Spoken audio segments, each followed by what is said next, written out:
Eyes in the skies, the Pentagon is currently tracking a suspected Chinese spy balloon flying over the U.S. It's been lingering over a military base, raising all sorts of security alarms. Gliding in at around the same size as 3 buses end to end, the balloon is visible from Earth. Secretary of State Antony Blinken now canceling his upcoming China trip. China, meanwhile, saying the balloon simply tracks the weather and blew off course. But what do you think? Let us know below and subscribe if you haven't already.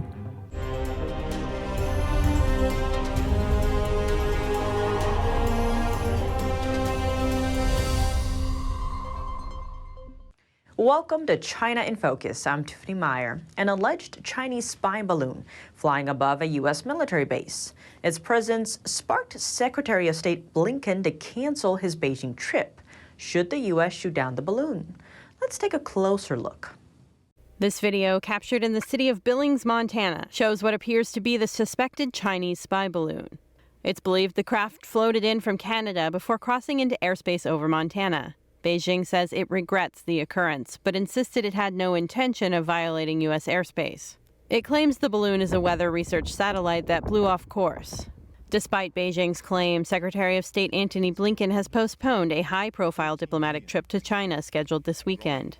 The abrupt decision came just hours before Blinken was due to depart Washington for Beijing and dealt a new hit to already strained U.S.-China relations. President Biden has talked about keeping lines of communication open to the Chinese government, and Secretary Blinken's trip to the People's Republic of China in the coming days was part of that effort. So this creates a complication for both the United States and China to discuss, and it's an unfortunate provocation. That's as the Pentagon said it had very high confidence that the surveillance balloon had been sent by China to the U.S. to collect sensitive information. It's estimated the balloon is around 3 bus lengths in size. F-22 fighter jets were launched, set to shoot it out of the sky, but Pentagon leaders opted against doing so for fear that large debris could pose a safety threat. When you get a big package like this that can carry a lot of kit, it's concerning to know what they're actually after. Breedlove suggested the possibility that the Chinese regime was trying to provoke a preemptive response. If we shoot down a Chinese object over our airspace, is that a precedent that we can live with? Would we then set a precedent whereby we think we're flying in international space near China, but they believe it's Chinese airspace and they take the same action that we? Montana is home to the Malmstrom Air Force Base. The facility houses 150 intercontinental ballistic missile silos. The Pentagon says the military has taken measures to conceal any sensitive information that could be spotted from such a craft. Republican House Speaker Kevin McCarthy took to Twitter to voice outrage, writing, "China's brazen disregard for U.S. sovereignty is a destabilizing action that must be addressed." The suspected spy balloon has now floated its way over to Kansas and Nebraska. In a Twitter post, Kansas Senator Roger Marshall confirmed the news and said his staff is in contact with law enforcement officials. The balloon most likely passed through either Wyoming or South Dakota in order for it to reach Kansas. The Pentagon has declined to give real-time updates on the craft's location. Next, we hear from Frank Gaffney with the Committee on the Present Danger China for his take on the spy balloon and why the U.S. hasn't shot it down. I want to start with this Chinese spy balloon that's been making all the headlines right now. It seems, often we do get spy balloons, but not really lingering in places. So what's really different and significant about this case? It's not entirely clear what the purpose is. It's been described as a weather balloon. It's possible that they have a keen interest in the weather over our ICBM silos, but there may be other things that are of interest to them, including monitoring communications in those silos. Another thing that has come to our attention, and I have to say is of special concern, is the possibility that this balloon could be used to deliver a potentially catastrophically devastating attack against our country with a single nuclear weapon. If it is detonated actually a bit higher altitude than this balloon is at the moment, but it can presumably take a nuclear weapon, if it has one aboard, to that altitude. It could generate what's known as an electromagnetic pulse, which the Chinese well understand could devastate the electric grid of our country. And Frank, why hasn't the U.S. shot this balloon down? It seems advisors were advising President Biden not to do it in case it would hurt American civilians on the ground. But maybe what are some other reasons why we wouldn't just shoot it down?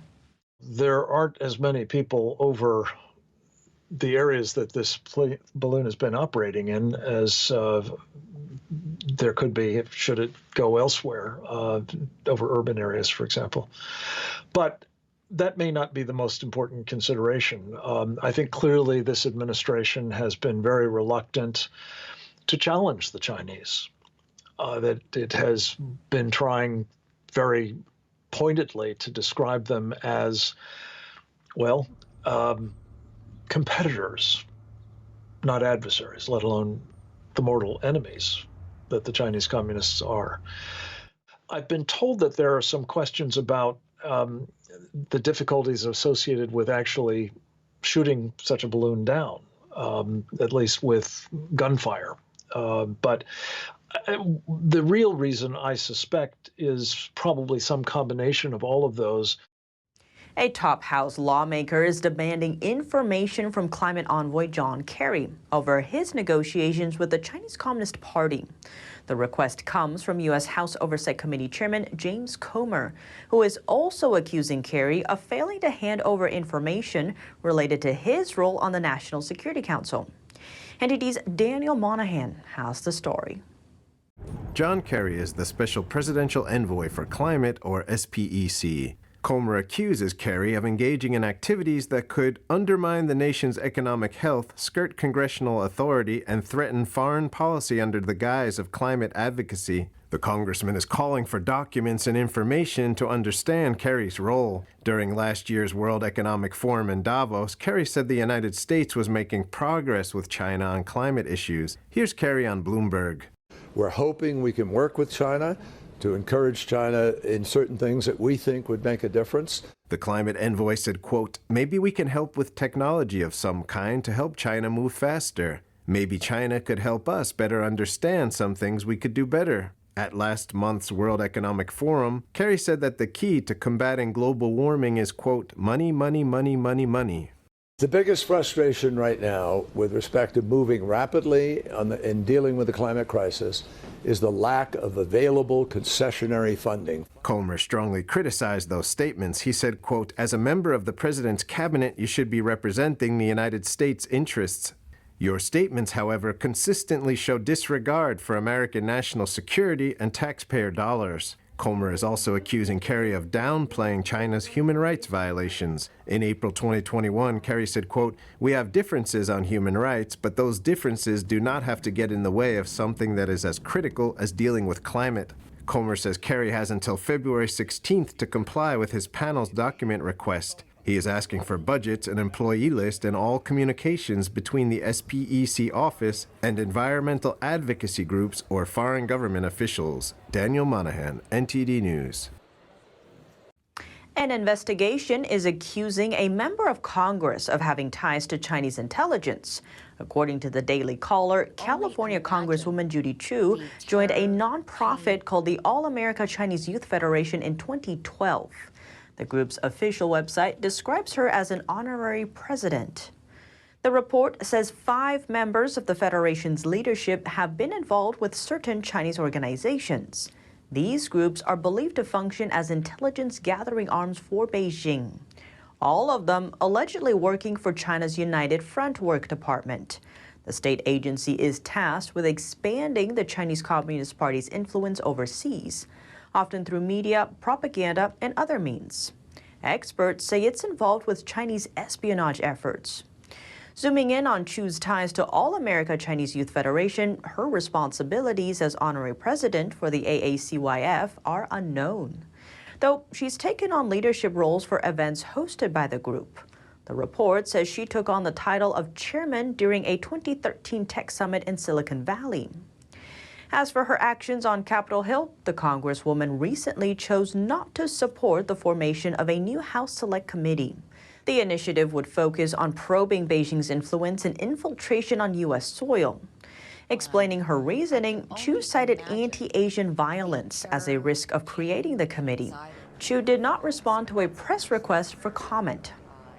Chinese leader Xi Jinping's ambitions toward Taiwan should not be underestimated. That's the warning U.S. Central Intelligence Agency Director William Burns gave on Thursday at Georgetown University in Washington. He said the message is based on intelligence the United States obtained that Xi had directed his military to prepare for an invasion of Taiwan by 2027. Though that doesn't mean he actually intends to carry out an invasion. Burns added that the Chinese leader was likely surprised and unsettled and trying to draw lessons from what Burns called the very poor performance of Russia's military in Ukraine. Russia and China signed a partnership without borders last February, shortly before Russian forces invaded Ukraine. Their economic ties have grown as Russia's relations with the West have shrunk. The Russian incursion had fueled fears in the West that China might make a similar move on Taiwan. Beijing has not condemned the Russian operation against Ukraine, but it has been wary of providing material support that could trigger Western sanctions, like those against Moscow. Over on Capitol Hill, House of Representatives passed a resolution denouncing socialism. The bill received overwhelming bipartisan support during the Thursday vote, but not everyone was on board. NTD's Jeremy Sandberg has more. The bill denouncing the horrors of socialism passed in a bipartisan vote of 327 to 86. All Republicans and 109 Democrats voted in favor of the measure. 13 Democrats voted present. House Speaker Kevin McCarthy says it's concerning that the number of Democrats that voted no and present combined came close to 100. 100 Democrats couldn't say socialism was wrong. That's a scary point of view, but you also understand why we're in a spending problem that they are when they were in the majority. That's why you understand the challenges that we have here. Some Democrats who opposed the bill argued Republicans were making false connections between the policies they are pushing for and those supported by communists. They expressed concern over future cuts to Social Security and Medicare programs. It's a big lie. We'll discover socialism is essentially unprecedentedly brutal, characterized by depriving every citizen in the society of basic human rights, freedoms, and even wealth and dignity, so that every citizen in this society is enslaved, even arbitrarily killed by this powerful regime. The system is tyranny. Republican Representative Mike Lawler said that communism has put people into a permanent state of poverty and government dependence. The bill was introduced by Representative Maria Salazar. She grew up in Fidel Castro's Cuba and experienced the deprivation of basic essentials, a feature historically present in socialist states. Salazar argued in the bill that socialism is contrary to the founding principles of the United States, and that socialist ideology necessitates a concentration of power that has time and time again collapsed into communist regimes, totalitarian rule, and brutal dictatorships. She noted socialism has repeatedly led to famine, mass murders, and the killing of over 100 million people worldwide. Socialism emphasizes loyalty to the Communist Party over human nature.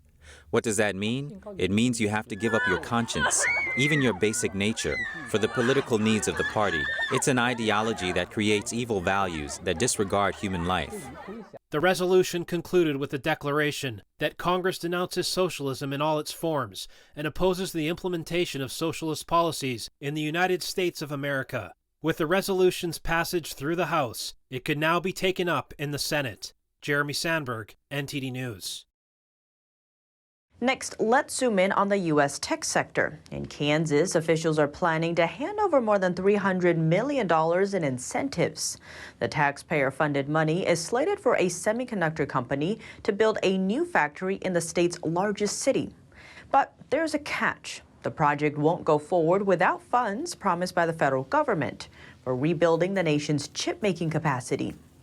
According to Governor Laura Kelly on Thursday, Kansas has an agreement with Integra Technologies. It features a 10-year package of tax breaks and expense reimbursement. Costs for the company's new plant will total $1.8 billion. It will cover 1 million square feet, have 2,000 employees, and create 3,000 additional jobs among suppliers and other local businesses. Kelly told reporters that the state's incentives are crucial to attracting the needed federal funds. She said the plant will be part of a national push to restore the country's semiconductor industry so that U.S. workers and businesses can compete and win in the race for the 21st century. Integra CEO declined to say how much federal funding the company needs. The U.S. is trying to reverse a loss of capacity for making microchips and combat a shortage worsened by the pandemic, as well as reduce dependence on Asian suppliers.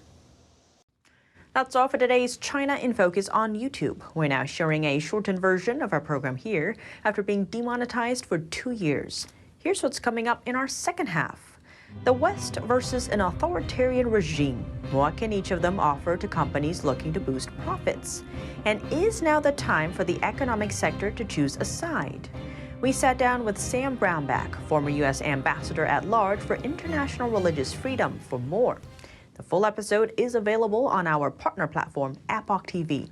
To sign up, click the link down below. Thanks for watching China in Focus. I'm Tiffany Meyer. See you tomorrow.